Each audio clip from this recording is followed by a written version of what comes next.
Sir, पिछले दिनों जैन मंदिर में चोरी हुई थी, उसमें फरार आरोपी से गिरफ्तार किया है। कितना नमस्कार। ये थाना एरोड्रम का मामला है जो दिनांक 3 मई की रात्रि 2 बजे से 3 बजे के बीच में दिगंबर जैन नवग्रह जिनालय ग्रेटर बाबा परिसर मंदिर में ये चोरी की घटना की इंफॉर्मेशन मिली थी। उसमें हम लोगों ने तुरंत अपराध पंजीबद्ध कर अमलों की टीम लगाई गई थी और टीम ने 2-3 लेवल पे हम लोगों ने काम किया था। उसमें सीसीटीवी एनालिसिस किया था, साइबर एनालिसिस, टेक्निकल और फॉरेंसिक एनालिसिस। तीनों ने कंक्लूज़न पे गए कि जो चोर की वारदात की घटना की गई थी उसमें टोटल 9 आरोपी हम लोगों ने चिन्हित किए थे, जिसमें से अभी टोटल 7 आरोपी हम लोगों ने अभी अरेस्ट कर चुके हैं और 2 आरोपी अभी शेष हैं उसमें। और रिकवरी की जो बात करें तो रिकवरी अभी तक 95% रिकवरी इसमें हो चुकी है, जिसमें 7 मूर्ति हैं, उनमें से 3 अष्टधातु की मूर्ति हैं और 4 चांदी की मूर्ति हैं। और बाकी के जो सामग्री गई थी जैसा आप देख सकते हैं, उसमें 1 अष्टधातु की थाली, 5 चांदी के कलश, 1 चांदी का कटोरा, 2 चांदी की थाली, इस तरीके से जो बाकी का मशरूक़ा था वो भी बरामद कर ली गई है। इसमें जो वारदात को अंजाम देने के लिए उन्होंने 2 लोहे की टामी और 2 मोटरसाइकिल इस्तेमाल की थी, वो भी हम लोगों ने अभी तक जब्त कर ली गई हैं।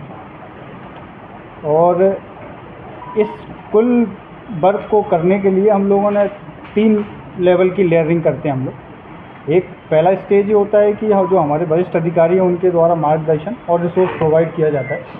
दूसरा, जैसे मैंने आपको बताया, एक टेक्निकल एस्पेक्ट होता है जो बिहाइंड द कर्टेन काम करता है, जिसमें साइबर होता है, फॉरेंसिक होता है और सीसीटीवी। तो इसमें लगभग हमने 200 से 250 कैमरे खंगाले हैं उनको ट्रेस करने के लिए, और एफएसएल की टीम ने उनके फिंगरप्रिंट वगैरह मैच किए हैं और जो साइबर का टेक्निकल एनालिसिस है वो किया, उसके द्वारा ही ये चिन्हित हो पाए। ये बिहाइंड द कर्टेन ये लोग काम करते हैं। एग्जीक्यूशन की मैं बात करूं तो एग्जीक्यूशन जो टीम थी उसमें लगातार हमारे एडिशनल डीसीपी और एसीपी लगातार इसमें मॉनिटरिंग कर रहे थे, पूरा टेक्निकल टीम के साथ और जो एग्जीक्यूशन टीम के साथ उनके साथ वर्क कर रहे थे।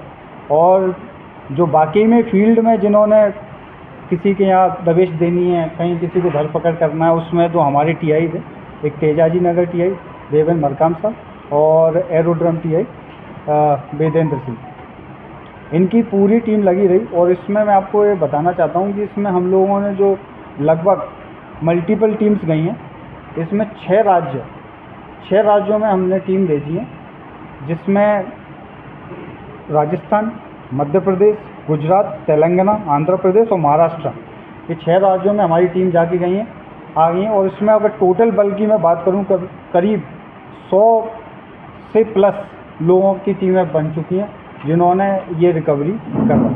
कहाँ से गिरफ्तार किया इन आरोपियों को गिरफ्तार कुछ आरोपियों को हम लोगों ने तेलंगाना, आंध्र प्रदेश से गिरफ्तार किया है और एक हमारे धार टीम गई थी तो कुछ लोगों को धार से किया है, और एक 2-3 लोगों को हम लोगों ने ये बड़वानी से किया है और खरगोन से गिरफ्तार। देखिए, जो अभी पूछताछ में मोटिव सामने आया है उसमें मेन इनका मकसद मंदिर चोरी था, और इनके जो आपराधिक रिकॉर्ड वो जो प्रीवियस एंटीसीडेंट्स जिसको हम लोग बोल सकते हैं, उनको देखा जाए तो इन पे वेस्ट बंगाल और गुजरात, वहाँ पे भी इस तरीके की अपराध पंजीबद्ध हैं। तो मोटिव क्लियर था कि इनको चोरी करनी थी।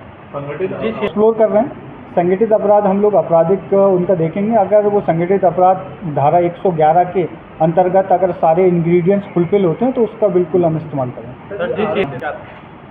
देखिए, बेसिकली अगर इनसे हम लोग इंटेरोगेशन में पता चला है कि ये ड्राइवरी के काम करते थे ज़्यादातर, तो ड्राइवरी के कामों का मूवमेंट ज़्यादा रहता है, तो लोकल में किसी से भी इनका संपर्क रहता था, तो ये चिन्हित करते थे कि किस में कहाँ हम लोग वारदात कर सकते हैं। तो एक टाइप की रैकी करके ये अपनी घटना को अंजाम देते थे। ये मंदिर में रैकी जो हम लोगों ने सीसीटीवी का एनालिसिस किया तो रैकी ज़्यादा नहीं की गई है, लेकिन 1-1.5 घंटे पहले इन लोगों ने आके इनने अपनी इस घटना को अंजाम दिया। महिला का क्या रोल है? वारदात हुई है, जो सामान जो लेके गए वहाँ से तो महिलाओं के द्वारा उस सामान को छुपाया गया है, तो उसमें वो सहपाठी हैं, माने को अक्यूज हैं।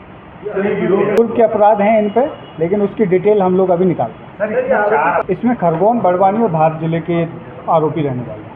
सर इसमें 4 आरोप। जैसे मैंने बताया, ये सब ड्राइवरी पेशेवर ड्राइवर हैं ज़्यादातर इनमें से, तो ये आपस में एक दूसरे से कनेक्टेड थे, ड्राइवरी का काम भी करते हैं, गुजरात में कई साइट्स में भी काम करते हैं, तो इस तरीके से ये आपस में एक दूसरे को जानते हैं। इंदौर में कहीं 1-2 जगह काम कर चुके हैं। सर ये बेचने जा रहे थे या? इनका जब इंटरोगेशन लिया गया तो ये जो मशरूका था, तो इनके घर में ही 1-2 जगह इनने गाड़ दिया था, तो फिर उसके इनसे पूछताछ के बाद उसकी रिकवरी हुई। ये इनका अपना इंटेलिजेंस रहता है, और उन्हें रैकी की है, और रैकी के आधार पर जहाँ पे इनको लगा कि ये सॉफ्ट टारगेट हो सकते हैं, उनको टारगेट करके इनने इस घटना को अंजाम दिया। घर में ही मिली है सारी। मशरूका की कीमत लगभग 12-13 लाख के करीब है टोटल।